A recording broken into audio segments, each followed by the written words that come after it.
everyone, ako po si Romeo Charlie Crisostomo from RCC Real Estate Group ng Harvey Calles, and I'm here today with my trusted colleague and realtor, Shani Isidro, for your Real Estate in Minutes. Maraming salamat, Chad. Marami sa mga kababayan natin na nagtatanong, which is better, renting or owning a home? Merong advantages at disadvantages for both. Pero may sasagot ko dyan, in the long run, mas maraming advantages ang magkaroon ng sariling bahay kaysa mangupahan, if done correctly. Yes, yun ang keyword, if done correctly. In the long term, there's a lot of benefits in owning a house. Sa owning, yung rental payments mo is bumabalik sa pocket mo instead of the landlords. Marami kami nakakausap na takot bumili ng bahay, hindi dahil sa hindi nila kaya, kung hindi dahil wala silang guidance at hindi nila alam kung paano. Pwede kang bumili ng property na mayroong basement apartment or extra bedrooms na maaari mong ipaupa para makatulong sa mortgage payments mo. And in the long term, you can build equity. Ang average amortization is 25 to 30 years, which means to you na magbabayad ka ng mortgage, in minimum, within those years, you can have a fully paid house. In 1995, ang average price ng mga property is just above 200,000. In 2020, ang average price ng mga property sa GTA is 890,000. And within those years, nagkaroon tayo ng at least 4 market changes causing the property values to go down significantly. If you buy a house today, imagine how much your house will be worth after 25 years. Pati ang cost ng rental is also increasing. 5 years ago, ang detached bungalow could rent out at $2,000 a month plus utilities. Today, ang average ng ganong klaseng bungalow is $5,000 a month. Owning a home ay isa sa mga steps in creating wealth and security for your family in maraming ways para makabili ka ng bahay. Shani, ano ba ang advice mo sa mga nakikinig sa atin? Yes, Chad. Paano nga ba tayo makakapaghanda sa pagbili ng bahay? I have tips, and these are my top 3.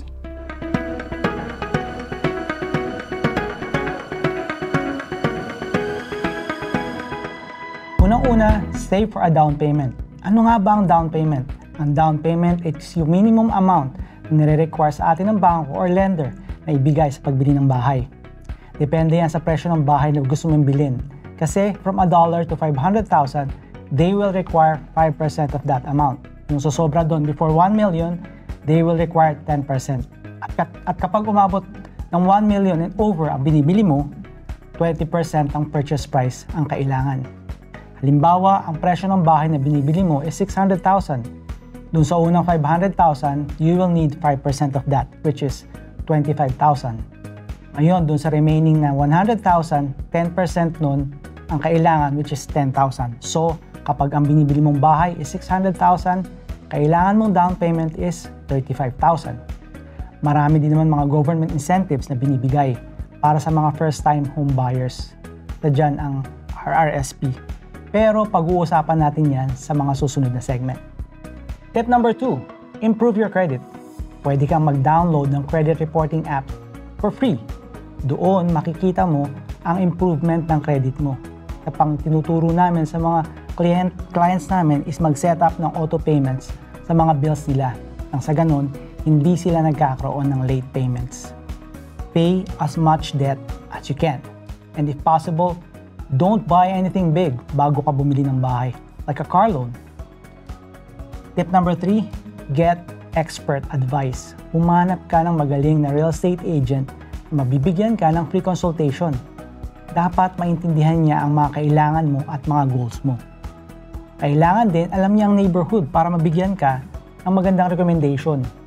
Siguruhin mo na expert siya, may magandang track record at well-connected para mabigyan ka ng maraming options. Maraming paraan sa pagbili ng bahay pero kapag ginawa mo ng mali, it can be detrimental.